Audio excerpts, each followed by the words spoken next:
Question 1. Which of the following statements about the use of magnesium in cardiac arrest is most accurate? A. Magnesium is indicated for shock-refractory monomorphic VT. B. Magnesium is indicated for VF/pulseless VT associated with torsades de pointes. C. Magnesium is contraindicated for VT associated with a normal QT interval. D. Magnesium is indicated for VF refractory to shock in amiodarone or lidocaine. Answer B. Magnesium is indicated for VF/pulseless VT associated with torsades de pointes. Question 2. A patient with ST segment elevation MI has ongoing chest discomfort. Fibrinolytic therapy has been ordered. Heparin 4,000 units for bolus was administered, and a heparin infusion of 1,000 units per hour is being administered. Aspirin was not taken by the patient because he had a history of gastritis treated 5 years ago. Your next action is to A. Give aspirin 160 to 325 mg chewed immediately. B. Give 75 mg enteric-coated aspirin orally. C. Give 325 mg enteric-coated aspirin rectally. D. Substitute clopidogrel 300 mg loading dose. Answer A. Give aspirin 160 to 325 mg chewed immediately. Question 3. A patient has sinus bradycardia with a heart rate of 36 per minute. Atropine has been administered to a total of 3 mg. A transcutaneous pacemaker has failed to capture. The patient is confused, and her blood pressure is 110/60 mmHg. Which of the following is now indicated? A. Give additional 1 mg atropine. B. Start dopamine 10 to 20 micrograms per kilogram per minute. C. Give normal saline bolus 250 ml to 500 ml. D. Start epinephrine 2 to 10 micrograms per minute. Answer D. Start epinephrine 2 to 10 micrograms per minute. Question 4. A 62-year-old man suddenly experienced difficulty speaking and left side weakness. He was brought to the emergency department. He meets initial criteria for fibrinolytic therapy, and a CT scan of the brain is ordered. What are the guidelines for antiplatelet and fibrinolytic therapy? A. Do not give aspirin for at least 24 hours if RTPA is administered. B. Give aspirin 160 mg and clopidogrel 75 mg orally. C. Administer heparin if CT scan is negative for hemorrhage. D. Administer aspirin 160 to 325 mg chewed immediately. Answer A. Do not give aspirin for at least 24 hours if RTPA is administered. Question 5. A patient with possible ST segment elevation MI has ongoing chest discomfort. Which of the following would be a contraindication to the administration of nitrates? A. Heart rate 90 per minute. B. Left ventricular infarct with bilateral rales. C. Blood pressure greater than 180 mm of mercury. D. Use of a phosphodiesterase inhibitor within 12 hours. Answer D. Use of a phosphodiesterase inhibitor within 12 hours. Question 6. A patient is in cardiac arrest. Ventricular fibrillation has been refractory to a second shock. Of the following, which drug and dose should be administered first by the 4/IO route? A. Epinephrine 1 mg. B. Vasopressin 20 units. C. Sodium bicarbonate 50 milliequivalent. D. Atropine 1 mg. Answer A. Epinephrine 1 mg. Question 7. A 35-year-old woman has palpitations, lightheadedness, and a stable tachycardia. The monitor shows a regular narrow complex QRS at a rate of 180 per minute. Vagal maneuvers have not been effective in terminating the rhythm. And 4 has been established. What drug should be administered for? A. Lidocaine 1 mg per kilogram. B. Adenosine 6 mg. C. Epinephrine 2 to 10 micrograms per kilogram per minute. D. Atropine 0.5 mg. Answer B. Adenosine 6 mg. Question 8. A patient with sinus bradycardia and heart rate of 42 per minute has diaphoresis and a blood pressure of 80/60 mmHg. What is the initial dose of atropine? A. 0.1 mg. B. 3 mg. C. 1 mg.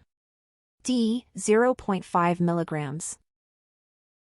Answer: D. 0.5 mg. Question 9.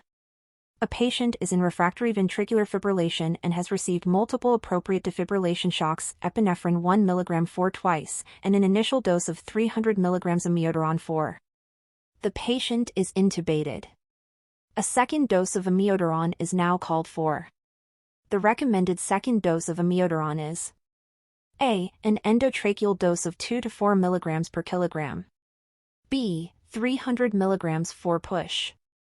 C. 1 mg per kilogram 4 push. D. 150 mg 4 push. Answer: D. 150 mg 4 push. Question 10. A patient with a possible acute coronary syndrome has ongoing chest discomfort unresponsive to 3 sublingual nitroglycerin tablets. There are no contraindications, and 4 mg of morphine sulfate was administered. Shortly afterward, blood pressure falls to 88/60 mmHg, and the patient has increased chest discomfort. You should A. Give normal saline 250 ml to 500 ml fluid bolus. B. Give an additional 2 mg of morphine sulfate. C. Give sublingual nitroglycerin 0.4 mg. D. Start dopamine at 2 micrograms per kilogram per minute and titrate to a systolic blood pressure reading of 100 mm of mercury. Answer: A. Give normal saline 250 ml to 500 ml fluid bolus. Question 11. A patient has a rapid irregular wide complex tachycardia. The ventricular rate is 138 per minute. He is asymptomatic, with a blood pressure of 110/70 mmHg. He has a history of angina. Which of the following actions is recommended? A. Giving adenosine 6 mg for bolus. B. Seeking expert consultation. C. Giving lidocaine 1 to 1.5 mg for bolus. D. Immediate synchronized cardioversion. Answer: B. Seeking expert consultation.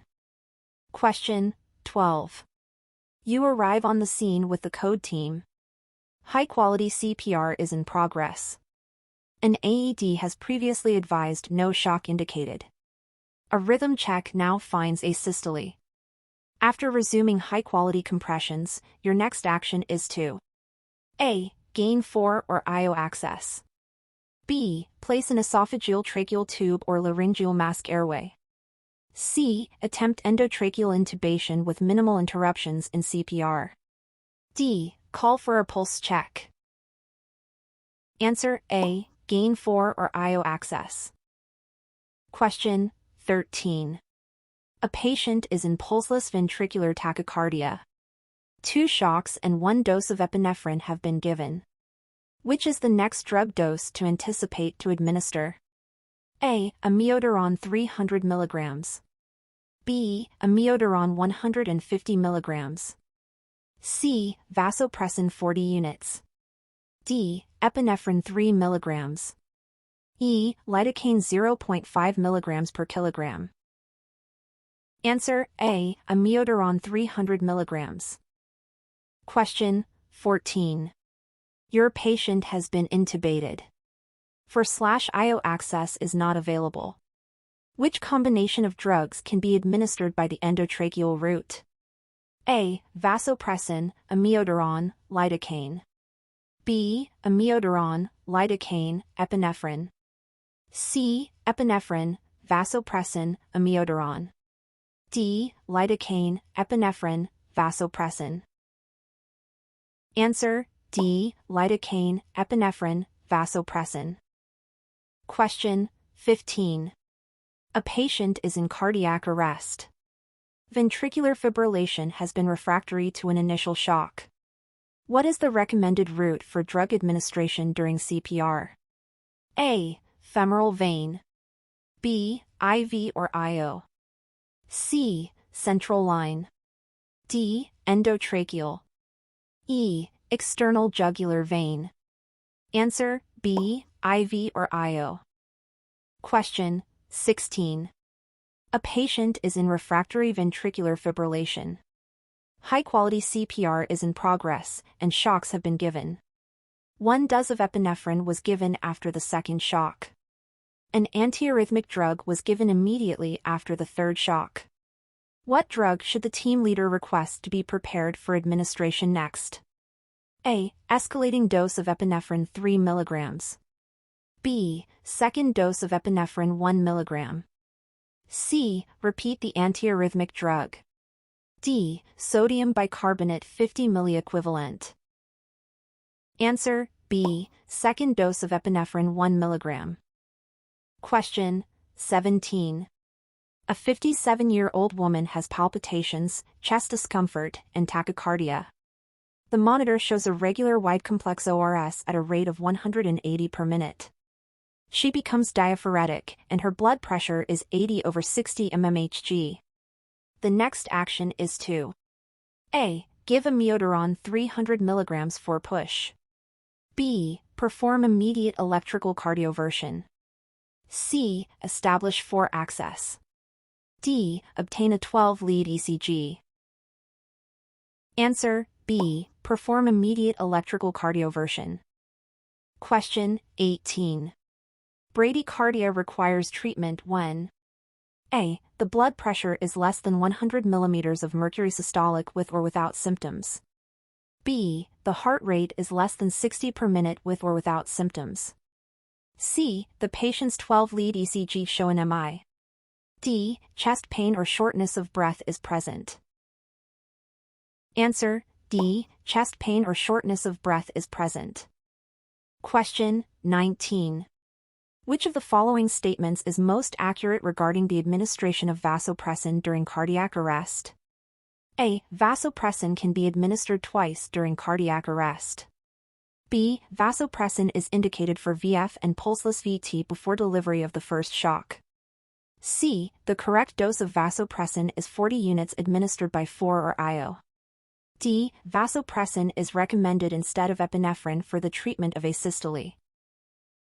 Answer: C. The correct dose of vasopressin is 40 units administered by 4 or IO. Question 20. A patient is in cardiac arrest. High-quality chest compressions are being given. The patient is intubated and IN4 has been started. The rhythm is asystole. Which is the first drug/dose to administer? A. Epinephrine 1 mg or vasopressin 40 units 4 or IO. B. Atropine 1 mg 4 or IO. C. Atropine 0.5 mg 4 or IO. D. Epinephrine 3 mg via endotracheal route. E. Dopamine 2 to 20 micrograms per kilogram per minute 4 or IO. Answer: A. Epinephrine 1 mg or vasopressin 40 units 4 or IO.